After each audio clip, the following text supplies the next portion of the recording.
అంటే మోషే పెద్దవాడైనప్పుడు ఆ, విశ్వాసం బట్టి ఉమ్, ఐగుప్తు ధనము కంటే ఉమ్.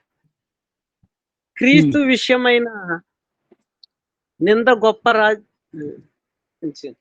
దాని గురించి ఎవరైనా ఇవ్వండి సార్. ఎందుకండి అర్థమైందండి వివరణ కొంచెం. ఏముంది? వివరణ అంటే ఏముందండి? నేను ఆ రోజుల్లో ఆ వేళ ఆయ్, క్రీస్తు తెలియదు కదా, వాళ్ళకి ఎవరికి క్రీస్తు లేడు కదా. అవునండి. క్రీస్తును గూర్చి ఏమి నింద పొందాడు, ఏమి నింద పొందాడు? యేసు ప్రభువుని ప్రకటించే సమయంలో శిష్యులైతే నానా బాధలు నిందలు పొందారు గాని అదేలే యేసు సార్. ప్రభు విషయమై మోషే ఏమి నిందలు పొందాడు అని మీ ప్రశ్న. అవును సార్. నిందలు పొందితే పొందుండొచ్చు. ఇశ్రాయేలీల్ని విడిపించు రావడం విషయంలో చాలా నిందల పాలై ఉండొచ్చు. అవునండి.